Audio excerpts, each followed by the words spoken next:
কি নাম ওর? খুশি। আপু একটু সাইডে তো আপু।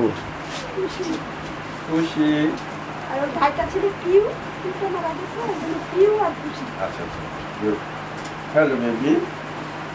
ওর আরে তো অনেক হচ্ছে সোশ্যাল দেখা যায়। খুব ভয় পাচ্ছে। ওকে নিয়ে কক্সবাজার ঘুরে আসা হয়েছে, নানু বাড়িতেও আমরা সাতক্ষীরা নিয়ে যাই আচ্ছা। লং জার্নিতে। হ্যালো বাইরে বেবি। বের হয় না তো ও ভয় তো পাচ্ছে। রাগ করে না।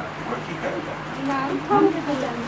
আচ্ছা কি হয়েছে? ও আজকে নিয়ে আসছে। ওর হচ্ছে টিকা দেওয়া হয়নি গত 1-1.5 বছর। আচ্ছা। আর ওকে অ্যাকচুয়ালি আমরা স্পে বা নিউটার মানে লাইগেশন এটা করানো হয় না। তো এখন প্রত্যেক মাসে ডাকে পড়ে আমরা সেদিন একটা পোস্টে দেখলাম যে ও তো অ্যাকচুয়ালি আমাদের 12th ফ্লোরে তো বের হয় না, তো কোনো মেল বিলি কাছে যায়নি কখনো। তো এরকম কেসে নাকি পায়োমেট্রা বা ব্রেন সিস্ট হয়ে থাকে। এটা মানে ওর বয়স কত?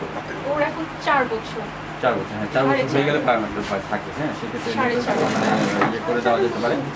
হ্যাঁ সেটা করে দেওয়া যেতে পারে, কিন্তু বিষয়টা হলো আমি সাধারণত সার্জারিটা করি সকালের দিকে। আর সেটা প্রোগ্রাম তো এটা সময় লাগে প্রায় 1.5 ঘন্টার মতো। ভ্যাকসিনও দেওয়া না। হ্যাঁ ভ্যাকসিন আজকে দিয়ে দিব। ভ্যাকসিন আজকে দিয়ে দিব। ভ্যাকসিন পেয়ে যাবে, তাই না? তুমি ভ্যাকসিন নিবা? কি নাম ওর? খুশি। খুশি বেবি। খুশি। আর ও তো সোশ্যাল আছে দেখা যায়। Hello baby. রাগ নাই। খুব শান্ত। গুড। আচ্ছা দেখি কি অবস্থা।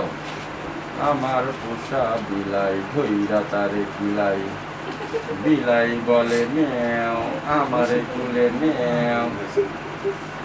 তো তো দাঁত মাজে না। দাঁত না দে। ব্রাশ আছে দাঁত আলাদা। মাজতে হয়। গুড। ও চিরুনি আছে তো দিয়ে দেবে। ওর দাঁত না মাজলে নাস্তা খায় না। আর পটি করে টয়লেট মানে খাওয়া দাওয়া করছে। ক্যাট ফুড খায় আর হচ্ছে